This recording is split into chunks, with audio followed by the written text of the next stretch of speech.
No próximo domingo, mais de 147 milhões de brasileiros vão às urnas para escolher os novos prefeitos e vereadores dos 5.565 municípios. O resultado dessas eleições vai traçar aí o novo mapa político do Brasil.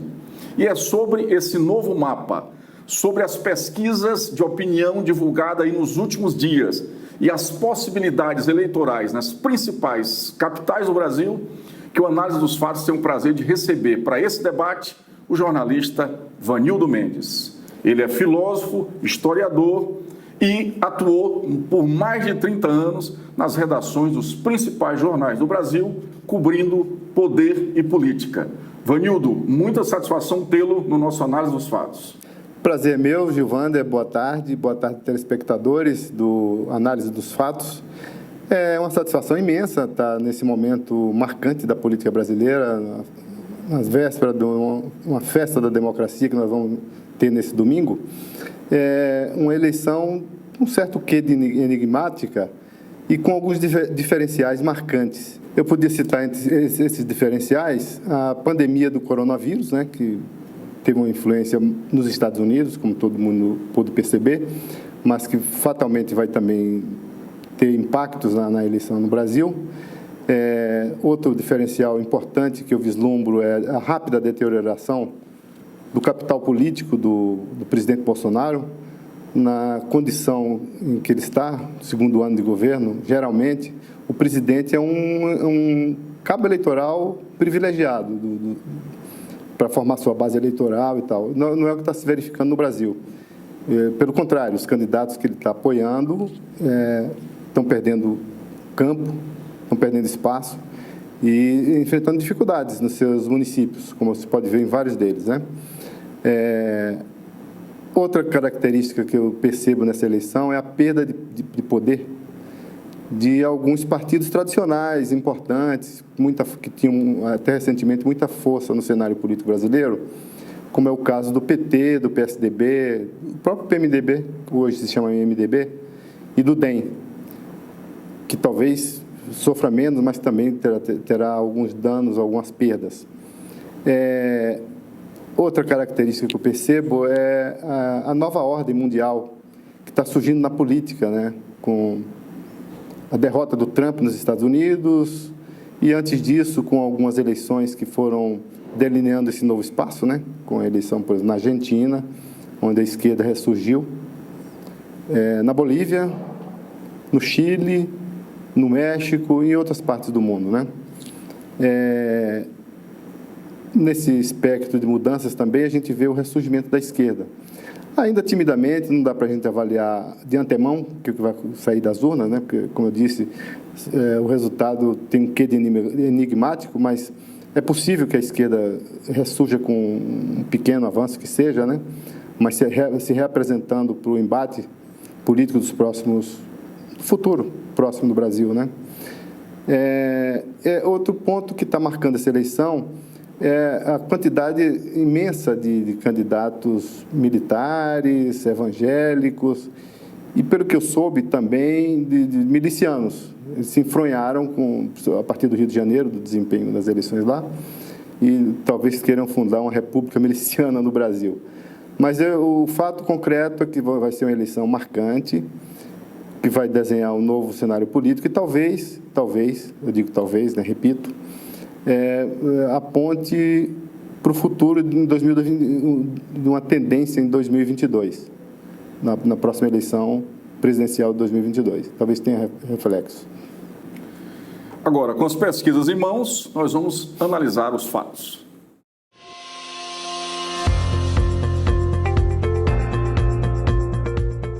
O Análise dos Fatos hoje vai fazer um programa diferente.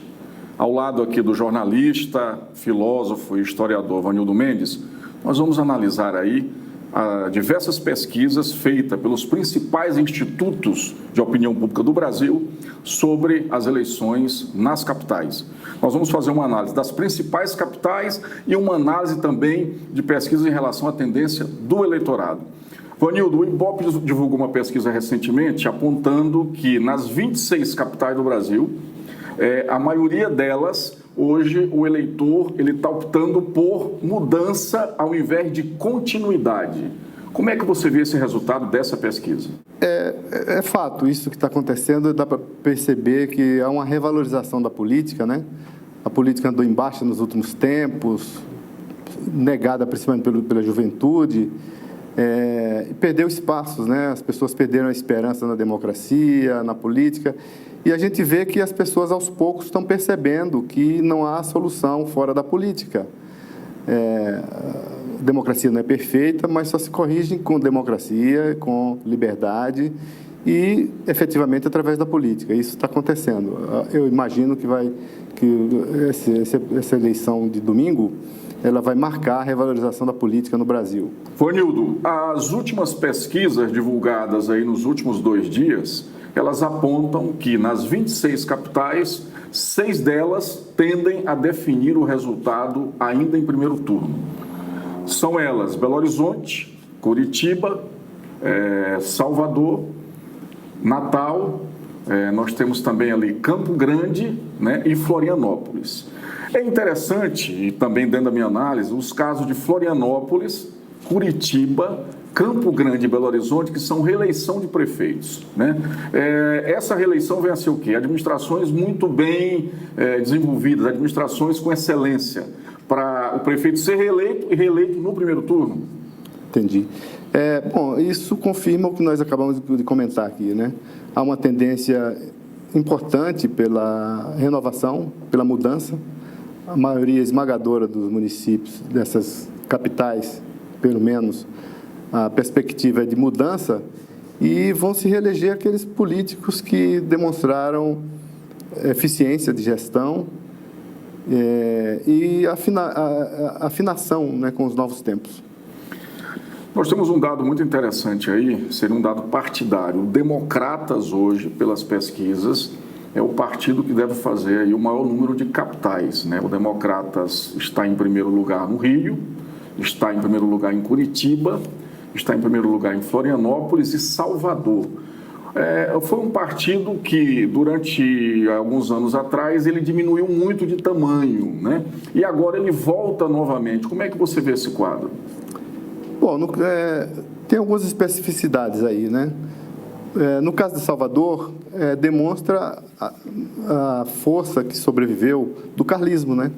O Antônio Carlos Magalhães Neto é o herdeiro desse capital político do seu avô, Antônio Carlos Magalhães, da família também, o tio. Em Salvador, então, demonstra a força política do carlismo, né? E em Belo Horizonte configura aquela situação que nós falamos no início, em que os candidatos dos principais partidos, do PT e do PSDB, naufragaram, né? Estão tendo um desempenho frustrante. Inclusive, eu lamento muito que o Nilmário Miranda, que é um político importante, né, com uma trajetória dignificante, o candidato do PT, esteja aí naufragando em 2% de perspectiva de votação, né? O do PSDB, eu acho que é Luísa Barreto, não é isso? Isso. Está com apenas 1%, né? E o candidato que está na frente é o Alexandre Calil, do PSB, com 63%. Que é o correto? atual prefeito que vai à reeleição. Né? Vai à reeleição, pois é. Todos esses quadros, a sua avaliação aqui, foram gestões excelentes, por isso estão nessa situação confortável. Para vencer no primeiro turno uma reeleição. Isso, exatamente. Estão escapando daquela máxima da renovação, da tendência de renovação na maioria dos municípios. Nós vamos começar agora analisando as pesquisas, tá? Eu tenho aqui pesquisas divulgadas aí nos últimos 2 dias, certo, nas principais capitais do Brasil. Tá. Então eu quero começar pelo Rio de Janeiro, né? O Rio, nós temos aí a última pesquisa apontando o Eduardo Paes, que é ex-prefeito, né? Certo. Foi candidato a governador nas eleições passadas, com 34% das intenções de votos. E uma briga para o segundo turno entre o atual prefeito, Marcelo Crivella, com 14%, a candidata Marta Rocha, com 11%, e a Benedita, com 8%. No Rio, aí a indefinição é quem vai para o segundo turno com Eduardo Paes. Entendi. Pois é exatamente isso. Inclusive, ele está subindo, na trajetória dele é na ascendente, né? Ele vem crescendo.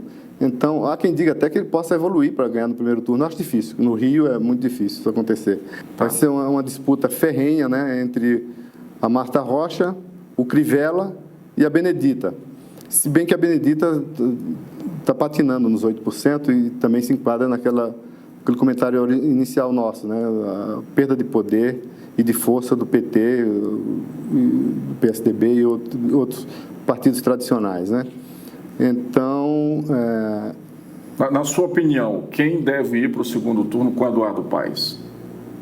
eu acho que vai acabar indo a Marta Rocha. É porque ela vem em ascensão. Ela vem em ascensão e o Crivella está na descendente, inclusive pelo apoio maldito, né? Sim, e o Crivella está com rejeição de quase 60%. Então, isso dificulta muito para ele. A nossa avaliação aí, Eduardo Paes sempre teve uma avaliação positiva nas suas 2 gestões no Rio. Então, assim, a população está escolhendo o quê? O bom gestor, né? Já que ela está reprovando aí o Marcelo Crivella, que é atual prefeito, e está dando preferência por um ex-prefeito. O que é uma coisa causa uma certa impressão é porque o Eduardo Paes ele escapou, né, daquela safra de políticos do Rio, que escapou da devassa lá que houve com relação a esses escândalos de corrupção que levaram 3 governadores para prisão, o presidente de Assembleia preso, o presidente de Tribunal de Contas preso.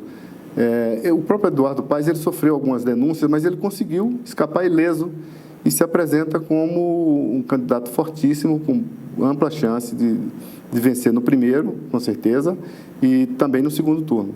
Então, na sua avaliação aí, o Paes tem chance de vencer ainda no primeiro, vai depender de movimentos até domingo, e num quadro de segundo turno, na sua opinião, iria a candidata Marta Rocha? Via Marta Rocha, mas, na minha opinião, com ampla possibilidade do Eduardo Paes ganhar. Tá certo, muito bem. Vamos a São Paulo, onde a disputa também está bastante interessante. Nós temos lá o candidato do PSDB, que é o atual prefeito Mário Covas, com 32%, e uma briga pelo segundo lugar. Aí, quando nós tivemos a queda do Russomano, que hoje está com 14%, e a grande novidade é o Boulos, que está com 16%. Ou seja, estão brigando pela segunda vaga o Boulos, o Russomano e o França, com 14%. A gente volta também na mesma tecla. É um prefeito candidato à reeleição. Está em primeiro lugar porque a avaliação possivelmente é positiva da sua gestão. Com certeza. O Covas é um candidato interessante, né? Ele tem um perfil jovem, dinâmico, é um político que enfrentou problema, acho que de câncer, né? Está com câncer, né? Está com câncer, fazendo fazendo tratamento.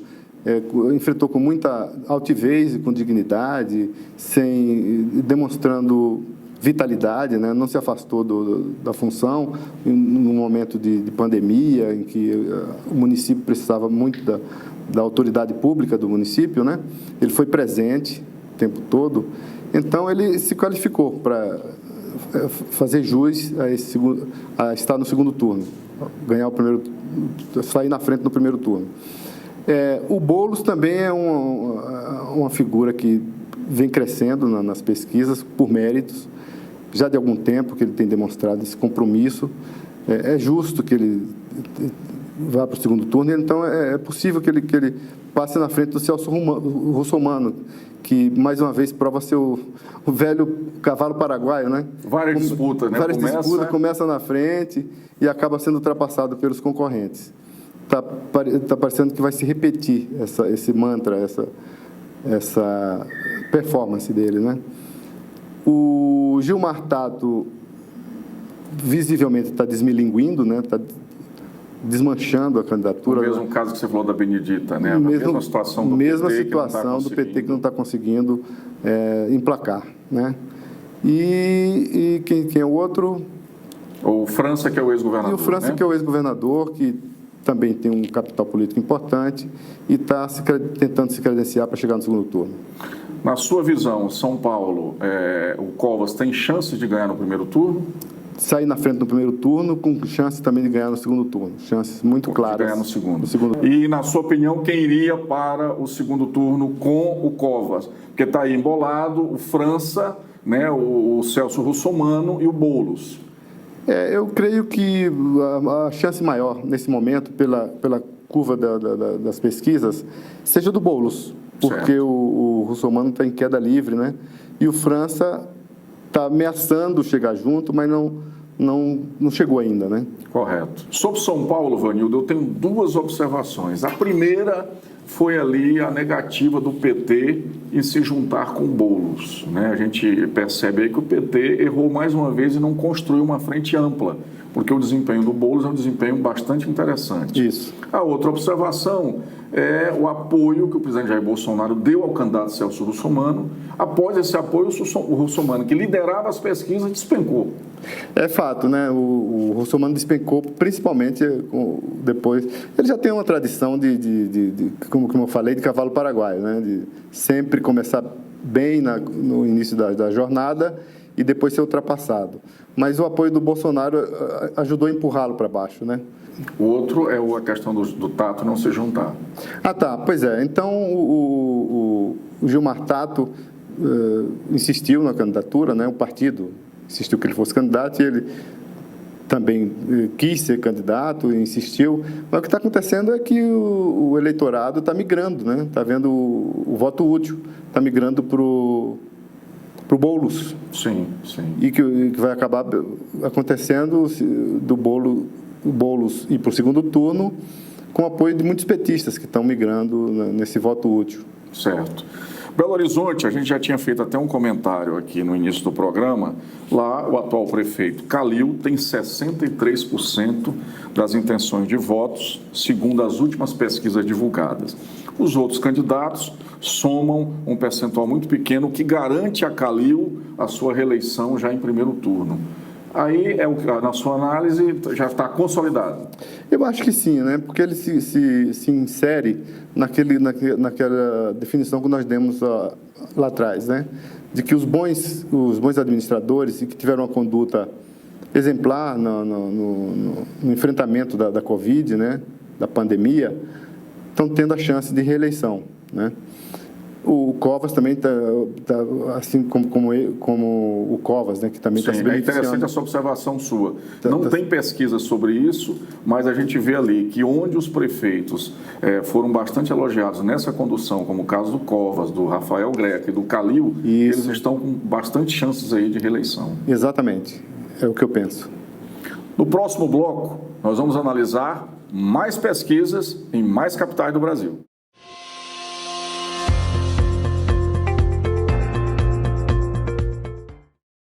Vanildo, nós vamos fazer agora um giro aí por diversas capitais do Brasil. Vamos começar lá pelo Nordeste, por Salvador.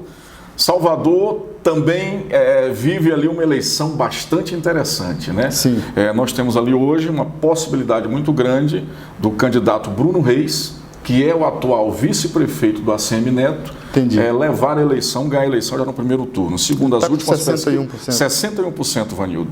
Os outros candidatos somam um percentual muito pequeno, o que garante a Bruno Reis uma vitória em primeiro turno. O Bruno participou ali ativamente da gestão ACM Neto, ocupou várias funções na gestão e parece-me ali um herdeiro no plano municipal do ACM Neto. Vai ser uma vitória do DEM, uma vitória do ACM Neto no estado que é governado pelo PT. Como é que você avalia? É a boa gestão?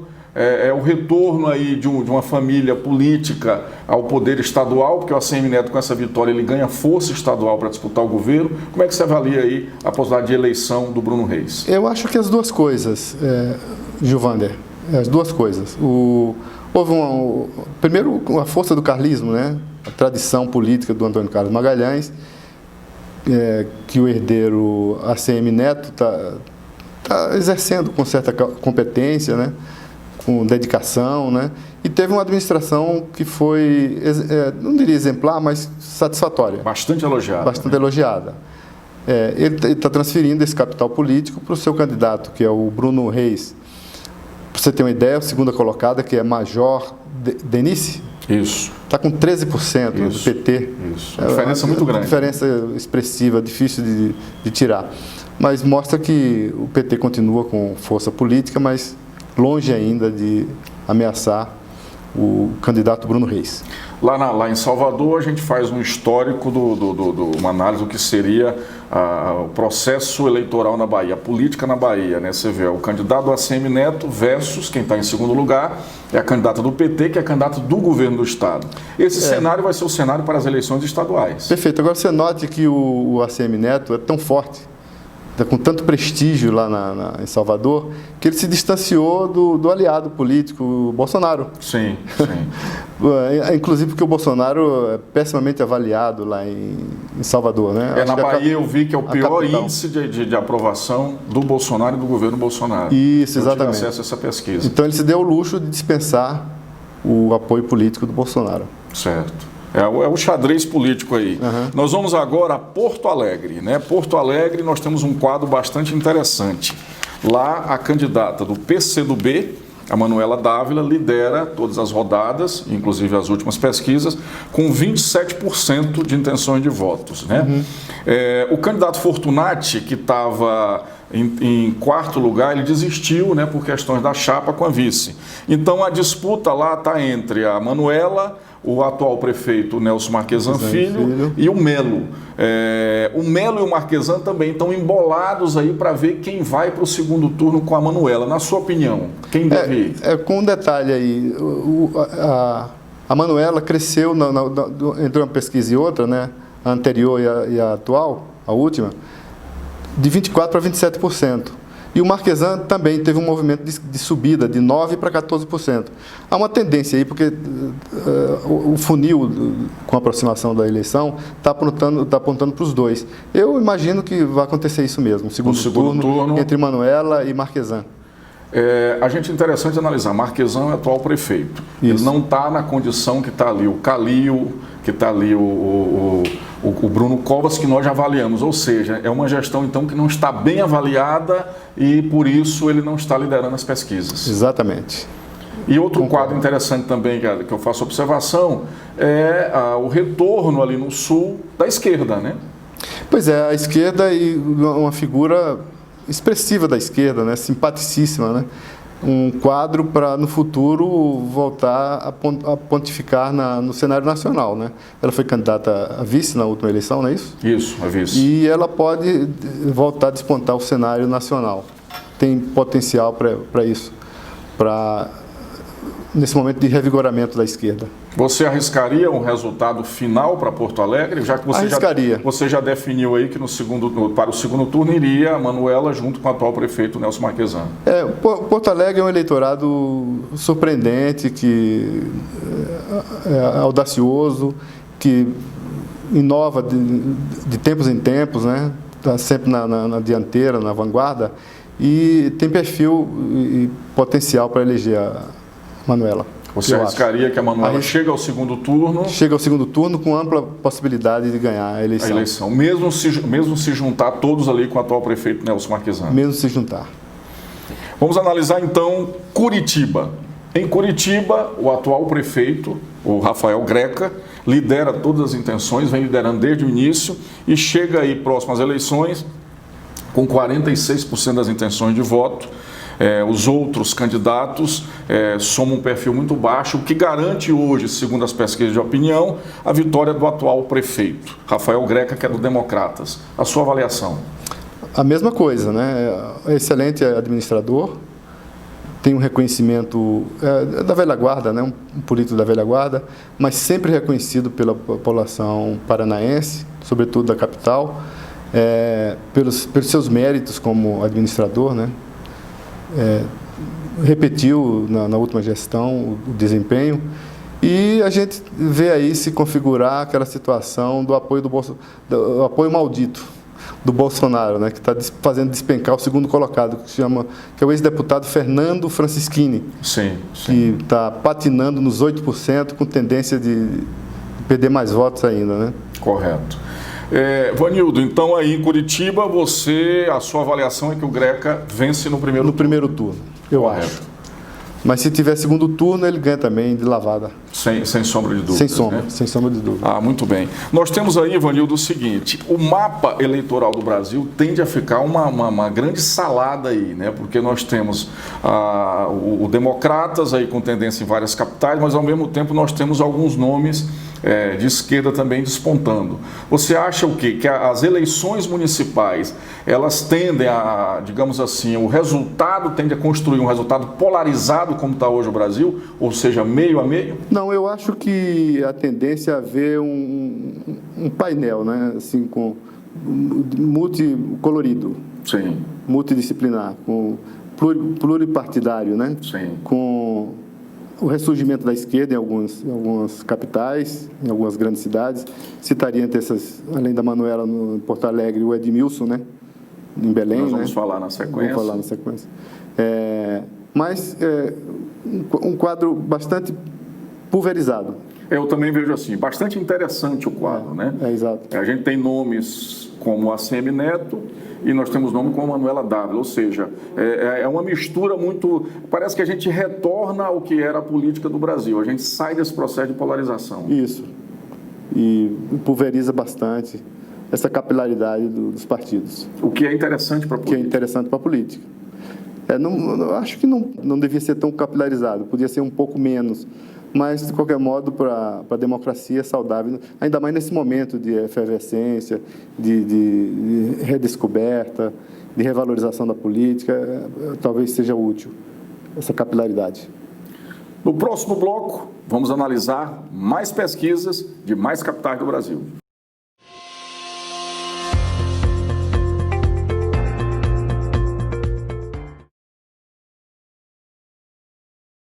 Nós vamos agora analisar as últimas pesquisas em Belém, capital do Pará. Em Belém, as últimas pesquisas apontam aí a liderança do ex-prefeito Edmilson Rodrigues, que tem 38%. Em segundo lugar está o deputado Priante, que é apoiado pelo governador Jader Barbalho, com 15%. Em terceiro lugar, o Tiago Araújo, com 8%. Belém tem um quadro bastante interessante. Primeiro, nós temos aí um ex-prefeito da capital na liderança da disputa, o que vem mais ou menos naquela tese que nós estamos discutindo, a boa gestão, né, do Edmilson. E o Edmilson também é um quadro de esquerda, um resultado diferente em Belém. O candidato do governador está em segundo lugar. Como é que você avalia isso aí? Confirma a nossa tese, né, de que os bons administradores são sempre reconhecidos, né? E confirma também que há um espaço aberto para o ressurgimento da esquerda em vários municípios brasileiros, em grandes cidades, como Belém. Então, confirma as duas hipóteses que nós vimos analisando até aqui, né? E confirma uma terceira hipótese, que é do apoio maldito. O apoio maldito do Bolsonaro, que está condenando os candidatos dele lá também em Belém, que são, no caso, o delegado federal Eguchi, do Patriota, e o Vavá Martins, do Republicanos, ambos aí patinando entre 7% e 8%, com tendência de naufragarem. Na sua opinião, há chances do Edmilson vencer em primeiro turno? Há chance de vencer no primeiro turno, mas não total, né? Uma chance pequena. É uma chance pequena, mas é real. O quadro aí já está desenhado, então, para o segundo turno. Seria o Edmilson e o Priante, que é o candidato do governador. Do governador é um político tradicional, tem suas bases lá, tem muita força política também. Mas com a chance, na sua opinião, quem venceria as eleições de Belém? Eu imagino que o Edmilson. Vanildo, quando você fala de ressurgimento da esquerda, eu faço uma observação seguinte. A esquerda, ela saiu do cenário político com várias derrotas, com muitas dificuldades eleitorais e políticas, né? Sim. As eleições nas capitais, as eleições nos municípios, vamos falar, as eleições municipais é um quadro bastante diferente das eleições nacionais, né? Isso. A gente sabe que ela cria um mapa político, né? Ela cria ali as lideranças, as forças políticas, mas, na verdade, ela difere das eleições nacionais. Certamente. No meu ponto de vista, os nomes de esquerda que estão se destacando, eles estão se destacando mais pelas boas gestões do que por ser de esquerda. Essa é a pergunta que eu te faço. Tem razão. É verdade, é mais pela boa gestão. O político não basta ser de esquerda ou de direita, ele tem que ser bom administrador, né? Tem que honrar o mandato, exercer bem. no fundo, o eleitor procura o bom administrador. Nós vamos analisar agora Fortaleza, onde o quadro está bastante interessante, com uma disputa bastante acirrada. Fortaleza, nós temos lá o capitão Wagner, que é o candidato do presidente Bolsonaro. Isso. Ele vem liderando todas as rodadas desde o início. A última pesquisa aponta ele aí com 30%. Mas nós temos um crescimento bastante interessante do segundo colocado, que é o candidato Sarto, que está com 27%. O Sarto venceu o candidato do prefeito da capital e o candidato do grupo do Ciro Gomes e do ex-governador Cid Gomes. Isso. E a Luziane Lins, que desponta aí num quadro diferente do resto do Brasil, onde ela está em terceiro, disputando aí também com 15% das intenções de votos. O que você arrisca no cinema de Fortaleza? Aqui, Fortaleza pode ser o gol de honra do Bolsonaro, né? Sim. Ele sentiu que o candidato dele lá tem boas possibilidades, o capitão Wagner, né? Do PROS, que está com 30% e com escala ascendente, e jogou todas as fichas. Apareceu lá na campanha, deu declaração de voto, gravou mensagem, né? Uma tentativa, inclusive, de humilhar o clã dos Gomes, Sim. o Ciro e o Cid, né? Sim. Que apoiam o candidato Sarto, do PDT, e que tem também chance de ir para o segundo turno, com 27%. Certo. Vai ser como se diz no Nordeste, uma briga de foice. Sim, a briga vai ser grande. Vai ser grande. É interessante a gente destacar a força política dos Gomes ainda no Ceará, né? Exatamente. Você vê que o Sarto ele vinha lá de lanterna e é um candidato que cresceu bastante nas pesquisas. Repete o mantra que a gente falou aqui da Bahia, de Pernambuco, no Ceará são os Gomes, né? O Nordeste, essa tradição dessas lideranças políticas de muita força política. Muita força política, né? Exatamente. Muita força política, como o carlismo, ali já no Pernambuco a família Reis, e no Ceará a família Gomes. Pois é, e o Bolsonaro vai fazer de tudo para humilhar esse clã dos Gomes lá no Que Ceará. pode ser a grande vitória do presidente Bolsonaro. Pode ser talvez a única, né, nas grandes capitais, né? Sim. Na sua avaliação, o segundo turno entre o capitão Wagner e o Sarto. Certo. Deve dar. E vence provavelmente o Sarto. Acho que vai prevalecer a força dos Gomes. Na sua opinião, né? Na minha opinião. Muito bem. Imagino. Correto. Nós vamos agora a Goiânia, onde é uma eleição bastante interessante, porque o candidato que lidera hoje as pesquisas está internado no Albert Einstein com Covid-19. Num quadro, inclusive ele enfrentou um quadro bastante difícil e praticamente não participou da campanha. Maguito Vilela. Maguito Vilela está com um percentual muito pequeno acima do segundo colocado, mas é bastante interessante. Ele tem 28% das intenções de voto e em segundo lugar está o atual senador Vanderlan Cardoso com 27%. Goiânia tem um quadro muito interessante. São dois ex-prefeitos de cidades no interior de Goiás. Maguito Vilela foi prefeito de Aparecida de Goiânia, uma gestão avaliada positivamente, e Vanderlan Cardoso foi prefeito de Senador Canedo, também uma gestão muito bem avaliada. O Maguito vem a ser o herdeiro político do Iris Rezende, né? O prefeito que mais ficou no cargo em Goiânia. O Iris foi prefeito por diversas vezes. Na sua opinião, aí já está definido um quadro de segundo turno? Não por acaso os dois estão em trajetória ascendente, né? O Maguito saltou de 20% para 28%, de uma pesquisa para outra, e o Vanderlan de 21% para 27%. Então, exatamente pelo que nós comentamos, pela boa gestão, pelo reconhecimento, né? E também, outro aspecto que a gente tem batido aqui desde o começo, o Major Araújo, que é o apoiado pelo Bolsonaro, está em trajetória descendente e lidera a rejeição, com mais de 24%. Então, confirmam-se as nossas análises aqui, né? As nossas ponderações. O que você arriscaria aí no segundo turno em Goiânia? O Maguito Vilela e o Vanderlan, os dois. Sim, mas aí a vitória no segundo turno dá para arriscar, porque eles estão praticamente empatados. Estão empatados, é muito difícil. Aí vamos ter que esperar mesmo abrir as urnas. Vai ser uma eleição bastante disputada, né? Isso. O Maguito deve receber alta, retornar aí para a campanha no segundo turno, mas a minha análise é o seguinte: o Maguito ele vem em ascensão desde o lançamento dele. Né? Ali em Goiânia houve aquela espera para a definição se o prefeito Iris Rezende iria à reeleição ou não. Em razão da idade, ele optou por não disputar a reeleição e indicou o candidato Maguito Vilela. Sim. Eu aposto muito em Goiânia, nem em segundo turno, na eleição do Maguito Vilela. Maguito, né? por todas as credenciais, a força do Íris, a ele ex-prefeito de uma cidade que faz parte ali da Grande Goiânia, e ele ter sido governador do estado também. Faz sentido. Vamos agora analisar Manaus, que é um quadro bastante interessante. Lá, um dos políticos mais tradicionais do estado, que já foi governador diversas vezes, foi prefeito de Manaus diversas vezes, lidera as intenções de voto, Amazonino Mendes, com 24%. Em segundo lugar está o Davi Almeida com 18% e o Ricardo Nicolau com 14%. No seu ponto de vista, já temos aí um quadro para o segundo turno? Temos, eu acho que sim. A mesma situação do anterior de Goiânia, né? Sim. É muito parecida, mas imagino que o amazonino deva levar essa. É muito experiente, tem também um certo reconhecimento da população. E vai ser uma disputa apertada, né? Mas eu imagino que o amazonino deva vencer. Imagino. Nós temos um segundo turno, então, na sua avaliação, entre o amazonino e o candidato Davi Almeida. Davi Almeida. Eu não descartaria ainda o Ricardo Nicolau, do PSD, né? Sim, sim. Agora, aqui também se verifica que o Zé Ricardo, do PT, também trajetória descendente, né? Sim, naquele mesmo quadro que você avaliou, que nós viemos comentando. Sim, sim.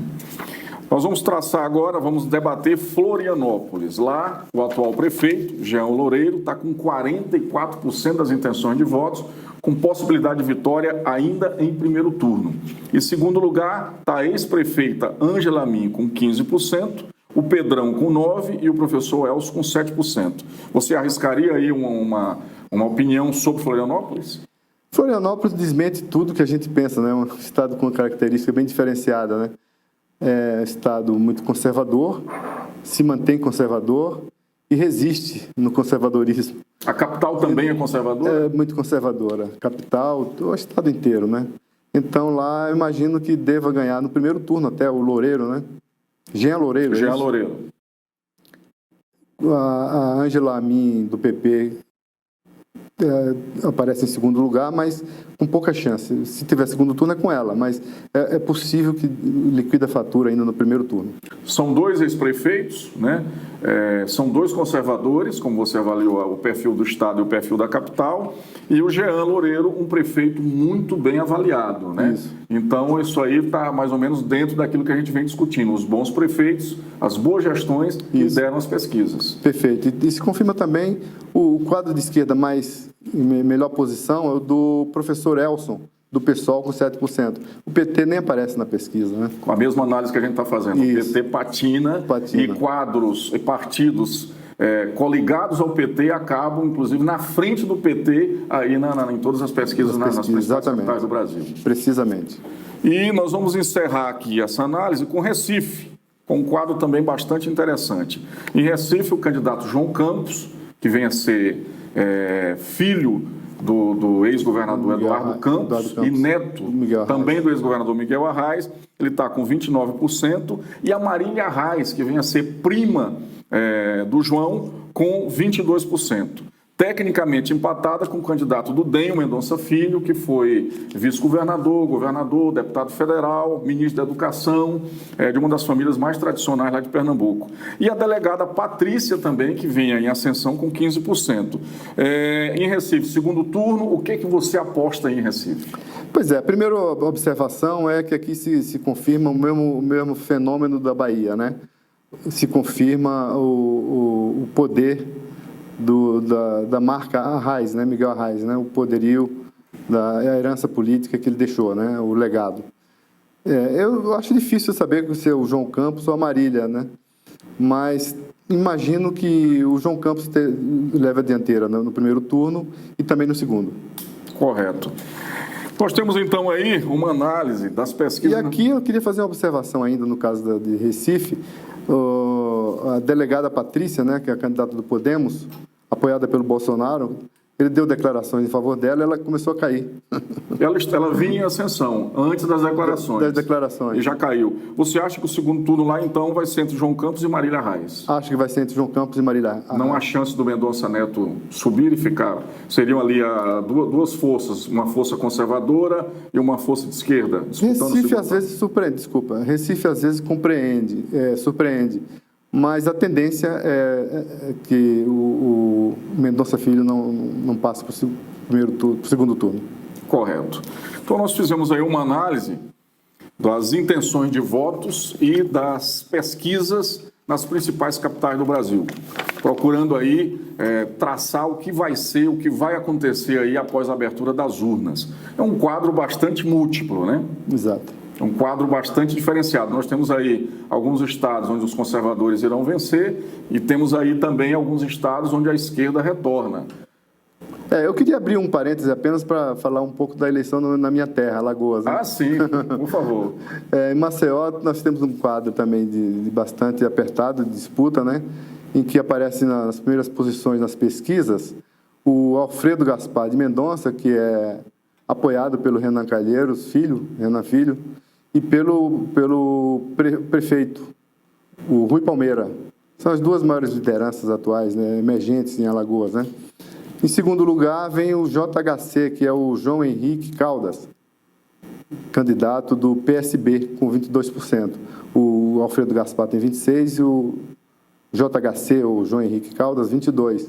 Em terceiro lugar, aparece Davi Davino Filho, que é do Progressistas, apoiado pelo Bolsonaro também. Sim, sim. E que vamos ver se ele vai crescer ou cair também, entrar na maldição dos outros municípios que nós falamos aqui, né? Maceió, então, nós temos aí um quadro de empate técnico entre os dois principais candidatos e um terceiro colocado aí, disputando aí a segunda vaga com o JHC. Isso, exatamente. O que você apostaria aí, Maceió? Eu acho que o Alfredo, ele já vem de algum tempo consolidando o prestígio, né?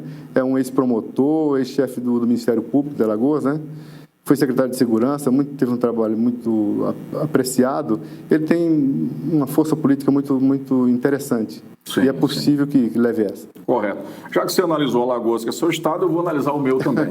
Em Palmas, na capital do Tocantins, a atual prefeita Cíntia Ribeiro lidera todas as rodadas aí de pesquisas. Palmas tem um dado interessante, não tem segundo turno. Sim. O eleitorado lá ainda não possibilita um segundo turno. Ou seja, hoje todas as possibilidades aí são de reeleição da prefeita. E um dado interessante é que o ex-prefeito, Carlos Amasta, que é um nome bastante aprovado pela população, foi um grande gestor, o candidato dele não conseguiu avançar nas pesquisas, né? E a própria prefeita Cíntia, ela foi vice do Amasta. Então é um quadro bastante interessante aí. Entendi. Mas todas as possibilidades, elas apresentam aí vantagens da atual prefeita. Perfeito, eu concordo com a sua avaliação. Terminada a nossa avaliação, eu quero agradecer muito a sua participação, viu, Vanildo? Foi um debate construtivo e nós podemos mostrar aí para os nossos telespectadores um quadro do que pode ocorrer no domingo. Foi um prazer muito grande e a satisfação foi minha. No próximo domingo, vá às urnas, dê o seu voto, escolha o seu prefeito e o seu vereador. Isso é muito importante para o que você deseja, para a sua cidade e para o país. Obrigado pela sua participação, dê o seu like e aperte o sino para que você possa receber as informações dos novos programas. Muito obrigado e até breve.